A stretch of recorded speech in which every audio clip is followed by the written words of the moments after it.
நண்பர்களே வணக்கம். வருவாய்த்துறையில் போய் எல்லாருமே பொதுவாக நிலத்தை சர்வே பண்ணுறதுக்காக மனு கொடுக்குறது வழக்கம். சர்வே பண்ணுறதுக்கு என்ன செய்வோம்னா, ஆன்லைனில் ஒரு சர்வே நம்பருக்கு 800 ரூபாய் பணம் கட்டி அளக்கிறக்காக கொடுத்துட்டு வருவோம். அதை ஆன்லைனில் கொடுத்த உடனே பர்டிகுலர் சர்வேயர், அந்த பிற்கா சர்வேயருக்கு அந்த மனு போயிடும். போன பிறகு முடிஞ்ச அளவுக்கு நமக்கு முன்னால் மனு கொடுத்துருந்தா கூட அவங்களுக்கெல்லாம் என்ன, ஒரு நாளைக்கு சர்வேயர் எத்தனை இடம் அளக்க முடியும்னா, ஒரு முறையாக அளந்தால் ஒரு நாளைக்கு 2 இடம் அளக்க முடியும்.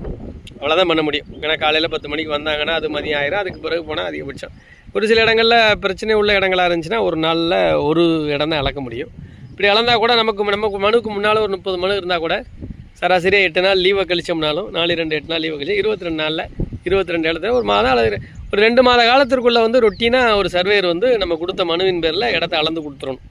ஏன்னா அப்படி அளக்காமல் அவர் காலந்தாழ்த்தி 6 மாதம் 1 வருஷம் 2 வருஷம் 3 வருஷம் அப்படிலாம் நிறைய மனு இருக்குது. அப்படி காலந்தாழ்த்தினா ஒன்றுமே நீங்கள் யோசிக்க வேண்டாம். உடனடியாக நம்ம அது சர்வீஸ் செக்டார் எப்படின்னா சேவை, அதில் எப்படி சேவைனா கமர்ஷியல் மாதிரி தான். பணம் கட்டி ரசீது வாங்குகிறேன். எனக்கு என் இடத்த அளக்கிறதுக்கு 800 ரூபாய் சர்க்காருக்கு நான் செலுத்துகிறேன். அந்த செலுத்திய அடிப்படையில் 2 ஆண்டுகள் ஆகியும் என்னை இடத்தை அளக்கலை அப்படிங்கிறத உடனடியாக மாவட்டத்தில் இருக்கிற நுகர்வோர் நீதிமன்றத்தை கொண்டுட்டு போனீங்கன்னா நமக்கு உரிய அபராத தொகை நமக்கு கிடைக்கும். அவருக்கு விதிப்பாங்க, நஷ்ட ஈடு நமக்கு கிடைக்கும். அப்போ நீங்கள் சர்வே பண்ணலைன்னா சர்வேயருக்கு அபராதம், நமக்கு நஷ்ட ஈடு கிடைக்கும். இதை நீங்கள் மக்கள் பயன்படுத்திக்கணும்.